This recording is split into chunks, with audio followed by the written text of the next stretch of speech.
자, 오늘은 예수님과 친밀한 영적 예배자라는 제목으로 함께 말씀을 나눕니다. 우리에게 좀 친숙한 구절이죠. 로마서 12장 1절 2절은 우리의 몸을 하나님이 기뻐하시는 이 거룩한 산제물로 드리라고 말씀해요. 이게 우리가 드릴 영적 예배라고 설명하죠. 그런데 이 산제물이라고 하는 말은 구약의 개념과 비교하면 좀 모순된 말입니다. 왜냐하면 구약의 제사를 드리기 위해 제물을 바칠 때는 제물을 어떻게 할까요? 죽입니다. 물론 곡식으로 제사를 드리는 소제도 있지만 양이나 소를 가지고 제사를 드릴 때는 산 거를 바치는 게 아니라 살아있는 걸 바치는 게 아니라 살아있는 걸 죽이죠. 죽여서 피를 내고 내장을 꺼내서 불에 태우는 것. 되게 이게 이제 제사죠. 다시 말해 산제물로 드린다라고 하는 말은 이 구약의 제사예법에서는 좀 모순적인 단어죠. 그런데 왜 산제물이라고 했을까요? 우리를 대입시키기 위해서입니다. 즉 오늘날 우리가 죽어야 제물이 되는데 살아서 제물이 된 것 같은 의미의 예배를 드리라는 거죠. 그리고 이 살아있는 제물에 대한 아주 중요한 가치가 이제 부여되는데요. 그건 바로 구별성입니다. 제물을 드리기 위해서는 구약에서는 양이나 소에 흠이 없는 이 동물을 가지고 제물로 바친 거예요. 그래서 이거를 평소에도 구별짓습니다. 이런 의미가 오늘 우리들의 삶 가운데 좀 있어야 되는데 하나님 앞에 예배를 드린다라고 할 때 우리가 하나님께 뭘 드리면 하나님이 기뻐하실까? 내가 뭘 드린다고 해서 하나님의 부족함이 채워지거나 또는 하나님이 내가 가지고 있는 걸 탐내서 그걸 요구하시는 건 절대 아닙니다. 그렇죠? 하나님은 가장 부유하시고 정말 하나님의 양이나 소에 탐심이 있으시다면 창조하실 수도 있는 분이잖아요. 그러니까 우리 거를 그렇게 하나님이 필요해서 달라고 하시는 건 아니죠. 하지만 여기에 아주 중요한 구별성의 원리가 있는데요. 제가 이런 예를 한번 들어드리고 싶어요.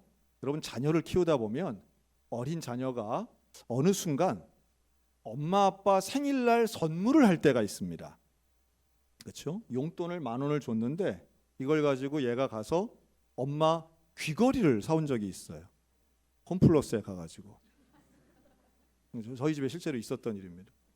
근데 사왔는데 보니까 이게 몇백 원짜리 그 플라스틱 인 거예요. 그 끝에가 이렇게 쇠로 돼가지고 저거를 귀에다 꽂으면 독이 오를 수도 있겠다 하는 생각이 드는 이제 그런 귀걸이였습니다.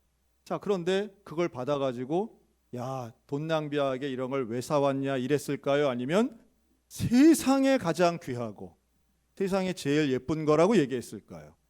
당연히 그런 거죠. 그날 엄마가 이거 끼고 당연히 있었죠. 있고 지금까지도 버리지 않았습니다. 그러니까 그런 것은 이게 가격이나 효용도로 칠 수 있는 게 아니라는 말씀을 드리는 거예요. 또 이런 것도 있겠죠. 유치원에서 작은 도화지에다가 그림을 그려오죠. 아빠를 그리고 엄마를 그립니다.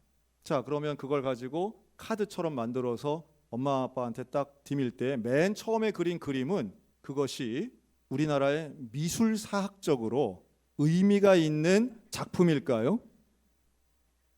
솔직히 이게 위아래도 잘 모르겠고 그림이 동그란 건 머리겠고 줄은 졸라맨 같이 그렸는데 이게 몸이겠구나 생각을 하고 보는 거지 그 그림이 아름답거나 혹은 예술적 가치가 있는 건 아니죠. 하지만 부모에게 있어서는 그건 가장 소중한 가치 있는 물건이 되는 겁니다.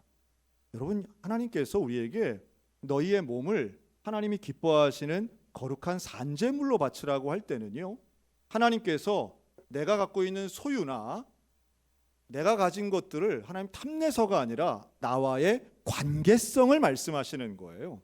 즉 내가 시간이나 물질을 하나님을 위해 구별해서 드리는 이 예배가 하나님이 가장 기뻐하시는 영적 예배가 될 줄로 믿습니다. 그리고 그런 영적 예배의 시간은 나와 하나님이 연결되는 놀라운 감동 있는 교제의 시간이 되는 거예요. 예수님과 친밀해지는 거죠. 여러분 이를 위해 우리는 시간을 드릴 줄 알아야 되고 물질을 구별해서 드릴 줄 알아야 되는데요. 여러분 시간 구별이 어떨까요? 저는 이런 생각을 해봅니다. 우리가 매주마다 예배 드리잖아요. 그런데 지난주도 예배 드렸어요. 우리가 어떤 면에서는 같은 일을 반복하면서 매주마다 모여서 비슷한 환경에서 예배드린다. 그러면 뭐 10주 전 예배나 지금이나 뭐 그렇게 다르겠어? 이런 생각하지만 어떤 분은 지난 주간 당신은 암이 발병했습니다. 암 진단을 받고 이 시간 드리는 주일 예배는 분명히 지난주와 다를 거라는 말씀이에요. 내가 지금 처해 있는 상황이 달라지고 내 마음이 달라지는, 그래서 조급해지고 위급해지고 분주함 이상의 큰일들이 났는데, 그럼에도 불구하고 내가 시간을 들여 하나님 앞에 나와 예배를 드린다면 그것은 구별된 신앙의 특별함이 있다는 말씀이에요.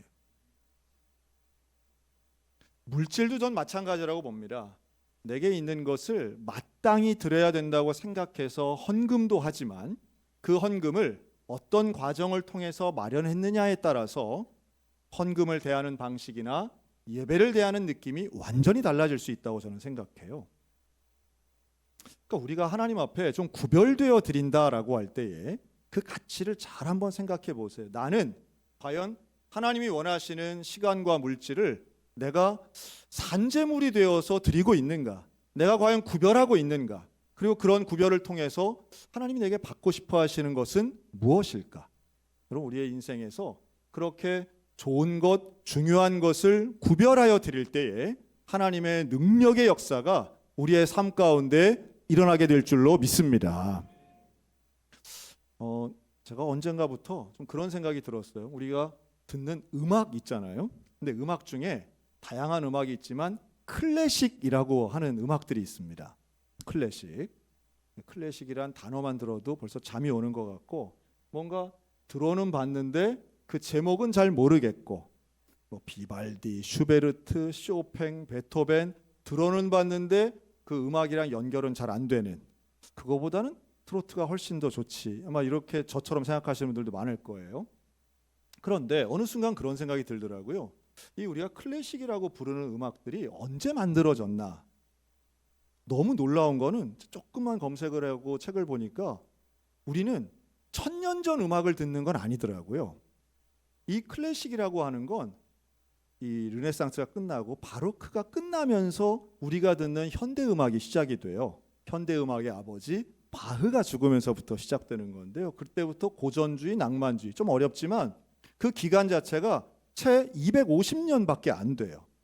그러니까 그 250년에 우리가 알고 있는 거의 대부분의 클래식 음악이 요 안에 다 들어가 있는 거예요. 그때 무슨 일이 일어났길래 이때 만든 음악을 우리는 이렇게 옛날 것처럼 듣고 있지? 1000년 전 음악은 재미가 없어서 못 들어요. 피아노가 발명된 것도 그 기간이고요. 그때 우리가 아는 사람들이 다 나오더라고요. 근데 클래식을 잘 몰라도 들으면 느낌이 어때요? 짜증이 나고 분노가 일어나나요? 아니면 마음이 편안해지고 뭔가 좀 회복되는 느낌이 나나요? 좀 그렇잖아요. 좀 신난다까지는 아니어도 평안하긴 하잖아요. 그런 이유가 뭘까라고 할 때 여러분, 놀랍게도 클래식의 시작, 우리가 현대 음악의 아버지라고 하는 바하, 이 사람 한 사람을 보면 답이 금방 나오겠더라고요.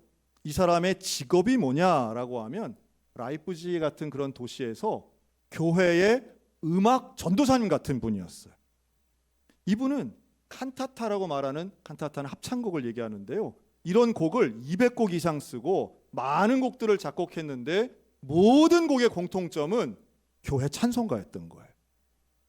시대가 그랬고 또 아마도 그런 것이 당시에는 돈 잘 버는 좋은 직업이었겠거니 생각하지만, 바하는 일생을 예배를 빠지지 않고 성경을 읽고 찬송하는 것에 전념했던 사람이에요.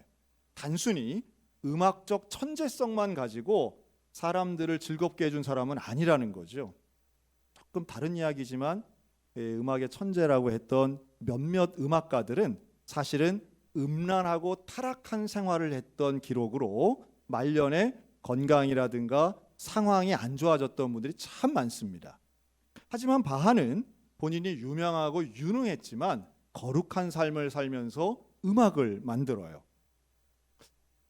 근데 그 중에 한 곡만 좀 제가 소개를 한다면, 그가 1723년에 만든 곡인데요. 우리가 다 아는 교향곡 넘버 147번이 있습니다. 네, 다 아세요, 다 아세요.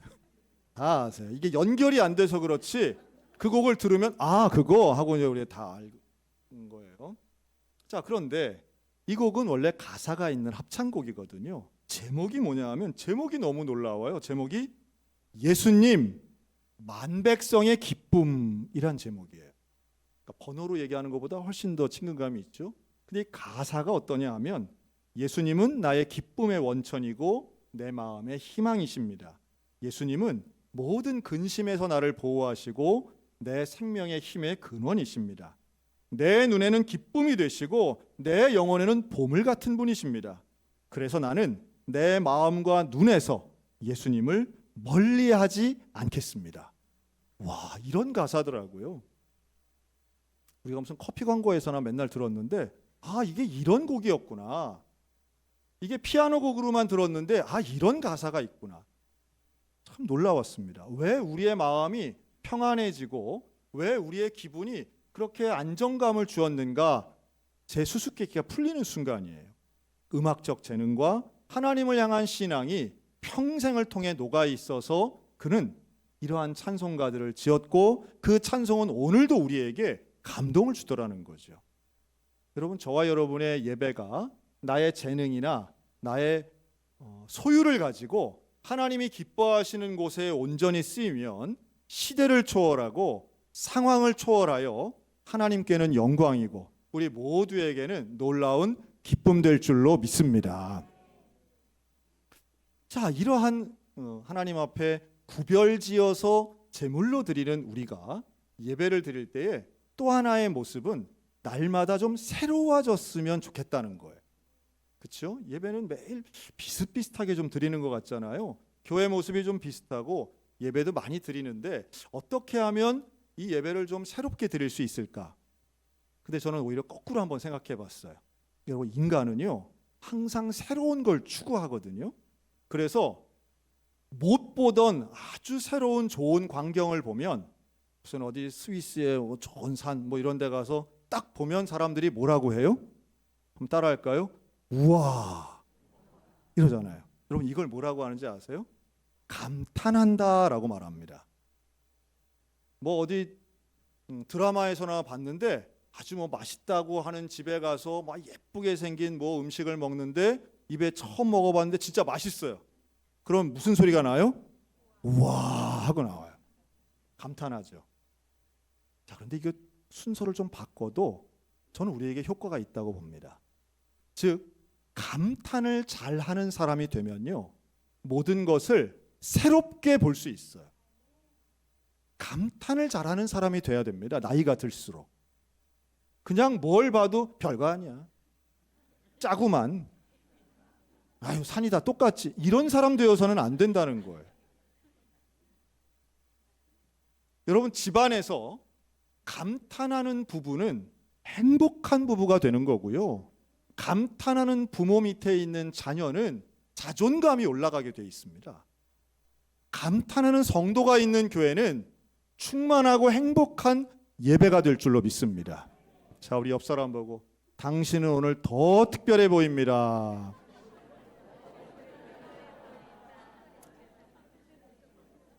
네, 조금 좀 진정성을 좀 넣어서 쳐다는 봐야 될 거예요. 쳐다는 보면서 해야죠. 그래도.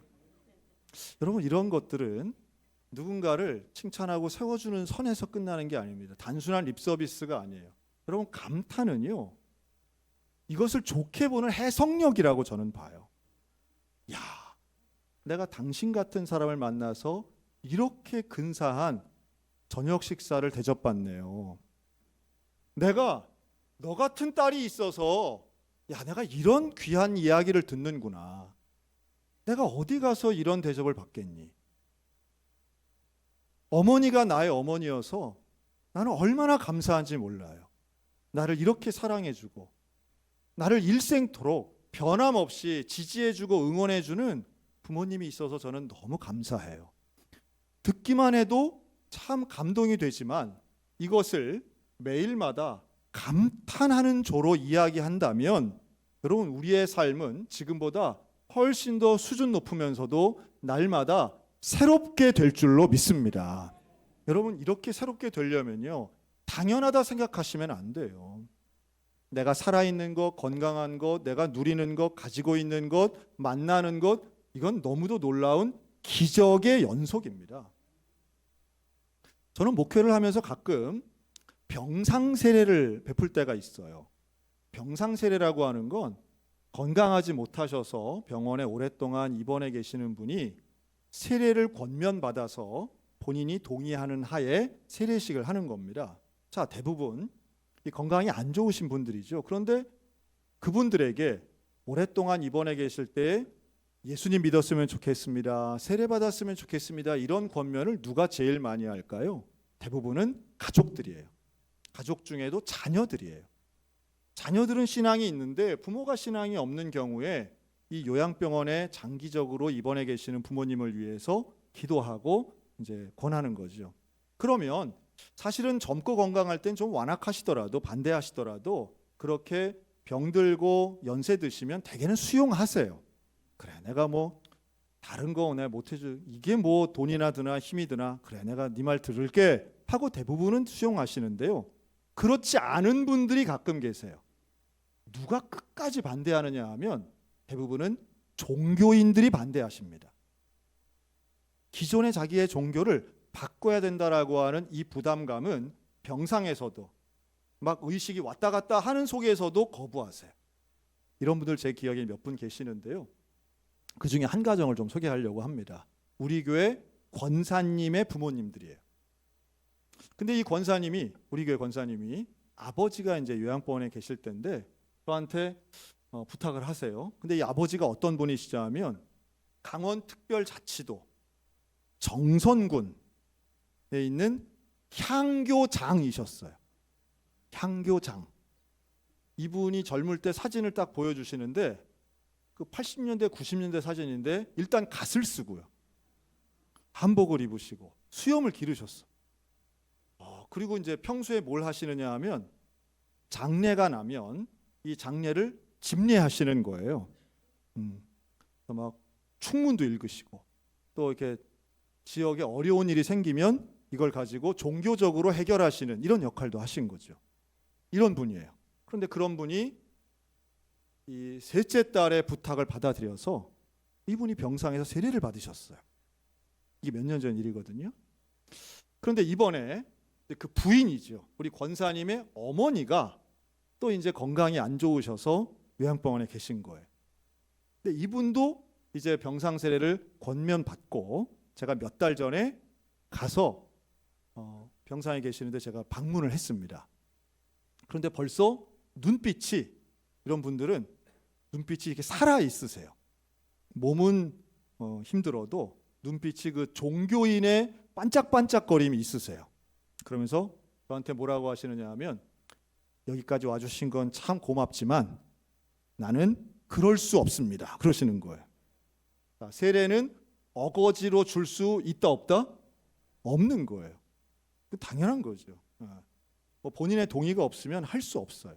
그래서 제가 알겠습니다. 제가 또 위해서 제가 기도하고 어머니 위해서 기도하면서 다음 새해가 되면 제가 또 오겠습니다.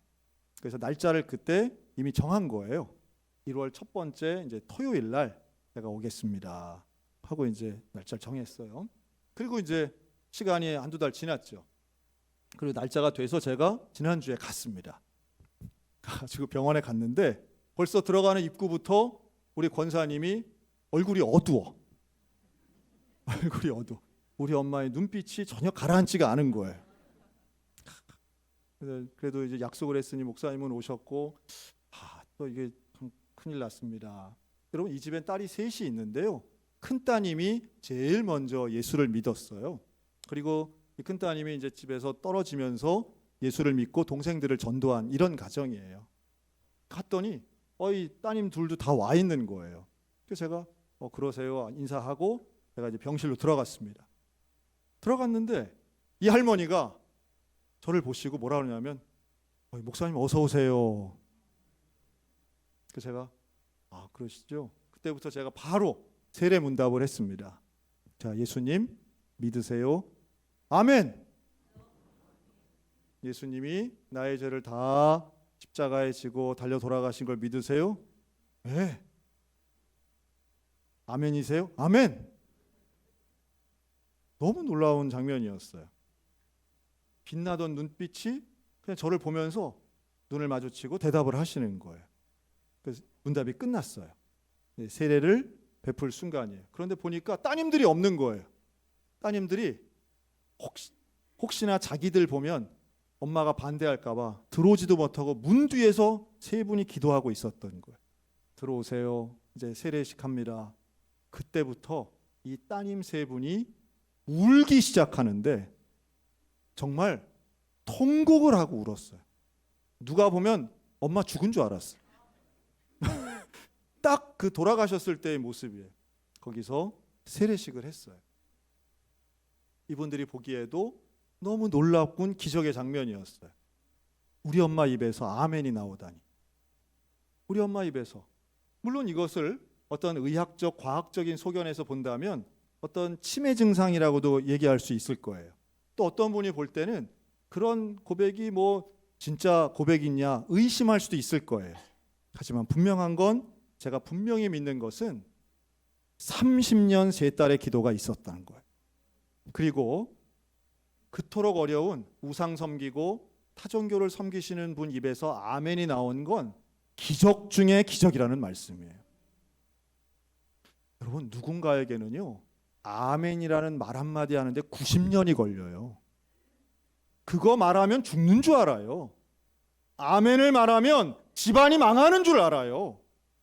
그런데 우리는 어때요? 우리는 귀찮아서 안 하지 무서워서 안 하진 않잖아요. 우리는 이 예배의 자리가 너무도 당연하고 어떤 면에서는 그냥 반복적인 일이고 이건 그냥 일상이고 때로는 지루하고 내게는 어떤 감동도 자극도 없다고 생각하지 않습니까? 어떤 분들은요 그 아멘 하나가 그 예배 시간 한 번 오는 것이 일생의 소원이요 생애의 기적인 분들 있는 줄로 믿습니다. 글쎄요, 하나님 나라 생명책에 우리가 이름이 기록된다는 것은 너무도 놀라운 일입니다. 여러분, 우리가 이 시간 이곳에 나와 앉아서 예배를 드린다는 것은 너무도 놀라운 기적인 거예요. 여러분, 이 예배의 자리를 그냥 지나치지 마시고 하나님 앞에 감탄으로 반응하시기를 주의 이름으로 축원합니다. 어떤 사람들은요, 성경에 나오는 어떤 사람들은 매일마다 하나님이 만나를 주시는데도 불평을 해요. 기적을 보면서도 불평을 해요. 기적이라고 인정을 안 하는 거죠. 그런데 어떤 사람은 신약에 나오는 사도들은 먹을 것이 없어서 굶어도 감사를 해요. 억울하게 옥살이를 해도 감탄을 해요. 차이가 뭘까요? 바로 날마다 마음이 새롭게 변화받아 나 자신을 하나님이 기뻐하시는 거룩한 산제물로 드린 사람으로 날마다 하나님 앞에 예배자로 사는 사람은 상황이나 환경에 지배당하지 않고 그걸 극복하며 뛰어넘고 초월하여 하나님 앞에 감탄으로 신앙의 고백을 하는 기적의 주인공인 줄로 믿습니다. 우리들의 삶이 그래야 되지 않을까요? 우리가 예수 그리스도를 믿는다면 우리의 삶은 날마다 하나님을 사랑하고 예수님 사랑하면서 예배를 드리는 이 매일의 삶이 우리에게는 기적이고 감사이고 그래서 매일 매 순간이 새로워져야 된다고 믿습니다. 새로워질 수 있다고 믿습니다. 올 한 해 이 예배의 자리 포기하지 마시고 낙심하지 마시고 시험 들지 마시고 날마다 새롭게 기적을 경험하며 나 자신을 구별되이 거룩한 산제물로 드리는 성공하는 예배자들 다 되시기를 주님의 이름으로 축원합니다. 아멘. 기도하겠습니다.